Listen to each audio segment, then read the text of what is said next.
पुंडलीक। क्या नाम था? पुंडलीक। श्री विठ्ठल भगवान जिसके लिए आज तक पंढरपुर में दोनों कमर पर हाथ रख करके खड़े हैं।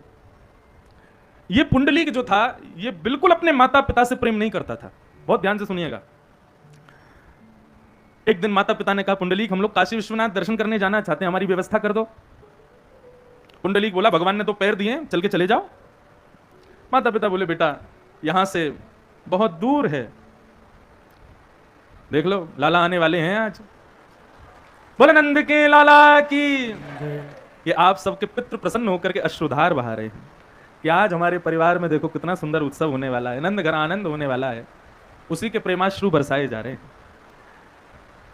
कथा के मध्य में, प्रारंभ में, अंत में वर्षा होने का मतलब यह है कि आपके द्वारा की गई कथा और आपके द्वारा किया गया आयोजन, उसमें देवताओं ने हाजिरी दे दी है और उसको स्वीकार कर लिया। और वैसे दूसरी बात मैं कहूं तो इंद्रेश कथा कर रहे हैं तो इंद्र बरसे नहीं, ऐसा हो नहीं सकता। आज हमको बरम केला वाले, अपने आपके यहाँ बरम केला में भी कथा हुई थी, वहां पर भी खूब बारिश हुई थी, वहां से पधारे हैं हमारे भैया। अब कथा सुनो सब लोग ध्यान से। तो पुंडलीक जो था वो माता पिता का बिल्कुल प्रेमी नहीं था। एक दिन उसके माता पिता ने कहा कि हमको काशी जाना है, तो पुंडलीक ने कह दिया कि पैर दिए भगवान ने, चल के चले जाओ, मैं कोई व्यवस्था नहीं करूंगा। माता पिता बेचारे सीधे पैदल पैदल जाने लगे। लेकिन पुंडलीक अपने सखाओं के साथ, मित्रों के साथ बहुत ऐशो आराम करता था। तो एक दिन उसके सारे मित्र बोले, अरे चलो भाई मैं नया रथ खरीद के लाया हूं, इससे तुमको घुमाने ले चलता हूं। पुंडलीक बोला, कहां चलेंगे? बोले हम लोग काशी चलते हैं, थोड़ी लंबी ड्राइव पर चलते हैं। पुंडलीक बोला ठीक है। अब तो माता पिता को मना कर दिया था उसने, लेकिन अपने मित्रों से हाँ बोल के उनके संग जाने लगा। बीच रास्ते में पुंडलीक को दिखाई दिया कि मेरे माता पिता जा रहे हैं, तो पुंडलीक ने अपना मुंह भी फेर लिया, कहीं इन्होंने मुझे देख लिया तो बोल देंगे कि हमको भी बैठा लो। ऐसा माता पिताओं से बैर करता था पुंडलीक। रात्रि का समय हो गया तो एक आश्रम में जाकर के सब सखाओं ने अपना रथ रोका और सब रात्रि भोजन करके वहां सोने लगे। अर्धरात्रि का समय हुआ, पुंडलीक को पता नहीं भूख प्यास कुछ लगी होगी। पुंडलीक उठ करके अपने कमरे से जैसे ही बाहर आया तो उसने क्या देखा, उस आश्रम के आंगन में परम सुंदरी तीन नारियां, परम कुरूपणी तीन नारियां झाड़ू लगा रही हैं। कुरूपणी मतलब उनका रूप देखने लायक नहीं था, उनको देख करके ना देखने की इच्छा हो रही थी और वो झाड़ू लगा रही हैं। पुंडलीक थोड़ी देर देखता रहा, बोले कर क्या रहे हैं।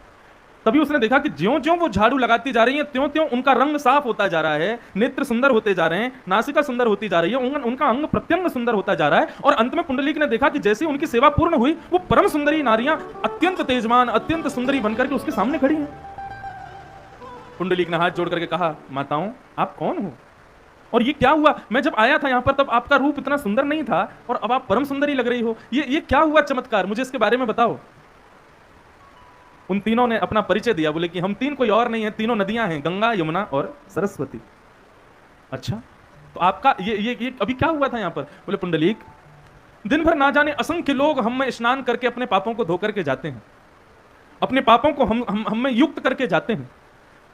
हम परम पवित्रा हैं, लेकिन इतने संख्या में लोग स्नान करते हैं कि उन सब के पाप हमको कुरूपणी बना देते हैं। तब रात्रि में हम विविध विविध आश्रमों में जाते हैं और उन आश्रमों में विचरण करने वाले वैष्णव भक्तजन, संत जन, उनकी जो चरण रज पड़ी होती है उसको अपनी झाड़ुओं से उसका मार्जन करते हैं। तो जब मार्जन करते हैं तो वो उड़ करके हमारे अंग पर लगती है और हमारे जितने भी पाप, जितने भी मैल हम में लगे हैं वो सब धुल जाते हैं और हम पुनः पवित्र हो जाते हैं।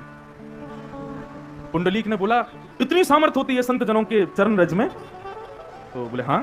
पुंडलीक बोला, मेरे यहाँ संत महात्मा तो है नहीं, मुझे यदि ये करना हो कि मैं रोज अपने पापों को नष्ट करूं तो मैं क्या करूं?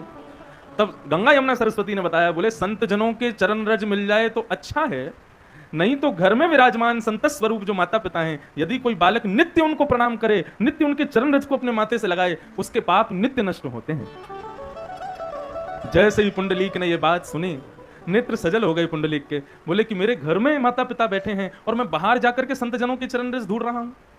उसी समय तत्क्षण रात्रि में ही पुंडलीक निकल गया रथ लेकर के। अर्धरात्रि में बीच रास्ते में कहीं माता पिता सोए थे, जाकर के चरणों में गिर के बहुत रोया, कान पकड़ के क्षमा मांगने लगा, मुझे क्षमा कर दो, मैं आपको पहचान ना सका, आपकी कभी सेवा नहीं की मैंने बहुत बड़ा अपराध किया।